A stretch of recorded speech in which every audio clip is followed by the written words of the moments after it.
प्रेम से कहना धन्यकार जी। आज का विषय है जो आज जनमानस में बहुत बड़ी समस्या है, जो उथल पुथल है इंसान के जीवन में। न दिन में चैन है, न रात में चैन है। आज आदमी बहुत बेचैन है, इसीलिए डिप्रेशन का भी शिकार हो जाता है, दुखी भी होता है, परेशान भी होता है। उसके चेहरे की रौनक ही उड़ जाती है। कहते हैं ना, दिल की बदौलत रंज भी है, दिल की बदौलत राहत भी है। ये दुनिया जिसको कहते हैं दोजख भी है और जन्नत भी है। जहाँ सुकून है वहाँ जन्नत है, जहाँ अशांति है, अव्यवस्था है, उथल पुथल है, चैन नहीं है, वहाँ उस स्थान को दोजख कहते हैं। अब सुकून का अर्थ क्या है? सुकून का शब्द ही अपने आप में बहुत ठंडक प्रदान करता है। वो अपने आप ही सुकून, शांति, सहजता, ये जो अवस्था होती है ना, ये अपने आप में ही बहुत ठंडक प्रदान करती होती है। और एक सुकून एक अंतर्मन का होता है ये, और एक बाहरी सुकून भी होता है। बाहरी सुकून ये होता है अगर हमारी ज़बान कुछ अच्छा खा ले तो हम कहते हैं मज़ा आ गया, लेकिन वो क्षणिक होता है। कुछ अच्छा वस्त्र मिल जाए, कुछ अच्छे मकान मिल जाए, कुछ मन चाही चीज़ें मिल जाए तो हम कहते हैं हमें सुकून मिल गया, लेकिन वो परमानेंट नहीं होता, वो क्षणिक होता है, वो कुछ देर के लिए होता है। और इंसान उस क्षणिक सुख के पीछे ही भागता है, क्योंकि जो फिर वो शिकवे शिकायतों में उलझा रहता है अगर नहीं मिलता तो।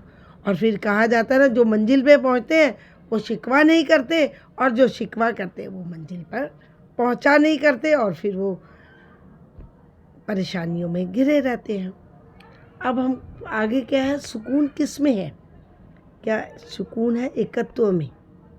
सुकून है एकत्व में, एकांत में नहीं है। अगर हम पहाड़ों पर किसी भी इंसान के मन में दुविधा हो, परेशानी हो, दुख हो, परेशानी कोई अव्यवस्था हो, कोई बात खटक रही हो दिमाग में कोई वजह से, अगर वो कहे कि मैं पहाड़ों में चला जाऊं, वहाँ जाकर मुझे बहुत सुकून मिलेगा, तो क्या उसे वहाँ सुकून मिलेगा? कभी नहीं मिल सकता, क्योंकि ये उसका मन वहाँ भी भटकेगा, वो वहाँ भी परेशान रहेगा। इसलिए सुकून किस में है?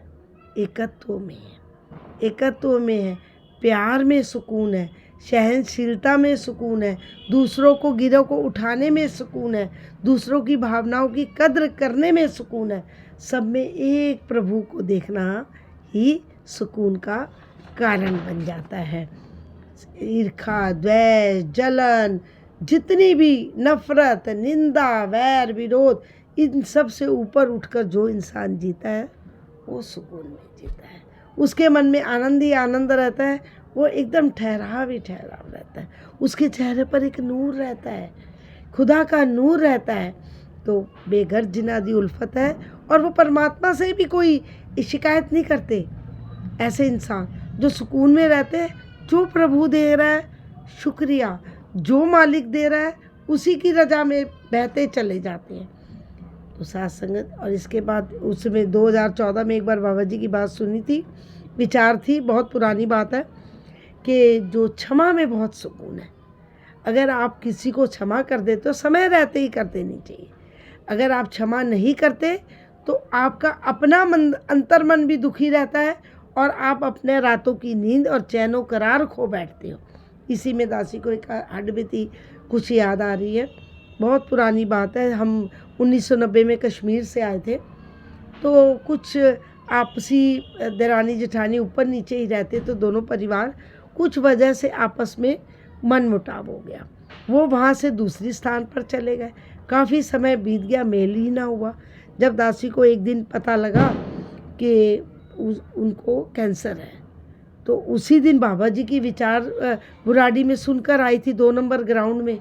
तो बाबा जी की विचार दिल को लग गई कि मैंने भी तो जीवन में कुछ ना कुछ गलतियाँ की होगी, बेशक उसने भी की होगी, लेकिन अब पता नहीं जीवन है, चला जाएगा तो मैं तो शायद इस बात मेरे अंदर उथल पुथल मची रहेगी। तो सच्चा पातशाह मैं क्या करूं? दासी घर आई, बेटे को लिया कि मुझे अभी जाना है उनके घर। दासी अपनी जेठानी के घर गई तो देखा तो वो तो उनका शरीर जर्जर ही था, वो उठी, उन्होंने मुझे पहचाना, धन्यंकार की, उसे सिमरन भी कराया। दासी ने बेड से उठा के, हालत उसकी अवस्था नहीं थी, मगर उसने पहचाना, सिमरन किया। इसके बाद अरदास की, ये सच्चा पातशाह, दासी ने उसके चरणों को स्पर्श करके धन्यंकार की और अरदास की, हे मालिक खालिक निरंकार जी, मैंने इसके प्रति जो भी गलतियाँ की मुझे माफ़ कर देना, और इसने मेरे प्रति जो गलती की है मैं इसे क्षमा करती हूँ। दासी को जब घर आई तो ऐसा लगा मेरे मन से मनोबोझ उतर गया होगा। तो सत्संग दूसरे दिन ही पता चला कि वो ब्रह्मलीन हो गई। तो दासी के मन में एक धक्का सा लगा कि अगर मैं ना समय पर जाती तो सारी जीवन में मेरे मन में एक खटक रह जाती कि मैंने उसे क्षमा नहीं किया और उसने मुझे क्षमा नहीं किया। क्षमा में बहुत सुकून है, और सुकून कहते हैं कहाँ मिलेगा? सुकून मिलता है गुरुमत में, सुकून मिलता है ब्रह्म ज्ञान में। पानी में जितनी देर इंसान डूबा रहता है ना, उसके शरीर में ठंडक रहती है। इसी प्रकार जब तक इस प्रभु परमात्मा का एहसास दिल में बसा रहता है, इसकी याद, इसकी सोच, ये विचारों में बसा रहता है, हर कार्य में आगे रहता है, इंसान हमेशा आनंद में रहता है, सुकून में रहता है, सहज में रहता है, शांति में रहता है।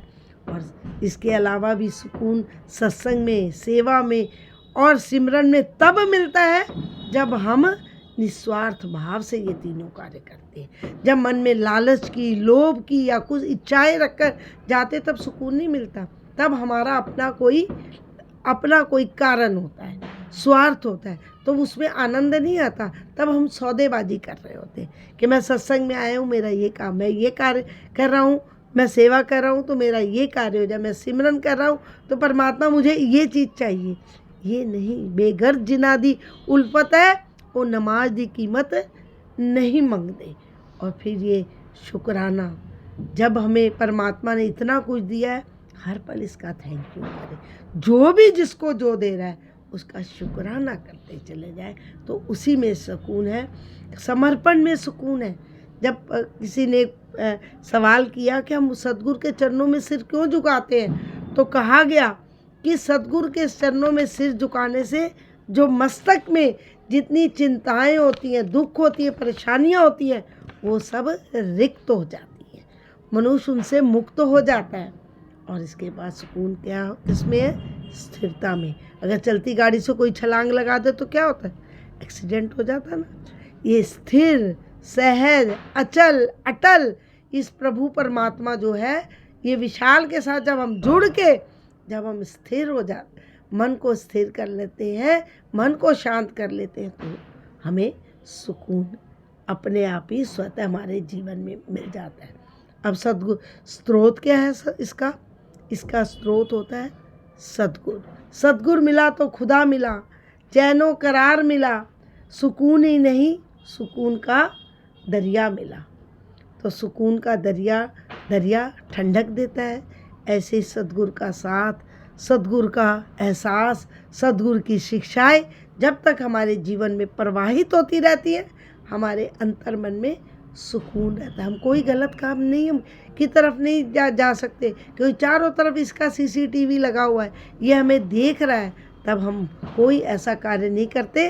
तो इसकी रज़ा में जब रहते हैं तब हमारे मन शांत रहता है, अवस्था सहज रहती है। तो इसी प्रकार जो कहते हैं कि हमारे दिमाग की जितनी चिंताएं होती हैं, जितना दुख होता है, परेशानियां होती हैं, जब हम अब सौंप दिया इस जीवन का, सब भार तुम्हारे हाथों में, अब जीत तुम्हारे हाथों में, अब हार तुम्हारे हाथों में। जब इस प्रभु को सर्वज्ञ मानकर सब कुछ इसे दोस्त, मित्र, सखा मान लेते हैं और जो हो रहा है उसे एक्सेप्ट करते हैं, एक्सेप्टेंस, स्वीकृति में ही सुकून है। इंसान चिंता मुक्त होता है। नहीं तो इंसान का दिमाग में इतना शोर है कि वो खुद भी नहीं जानता उसके दिमाग में कितना शोर है और वो उसकी वजह से कितना परेशान है।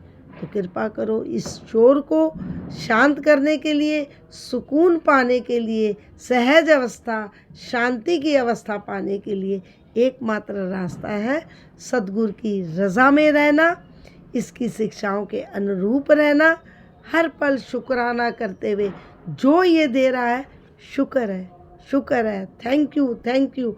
उठते बैठते इसका शुक्राना करते रहना और इसी से जीवन सरल, शांत और सुकूनमय हो जाता है। धन्यवाद।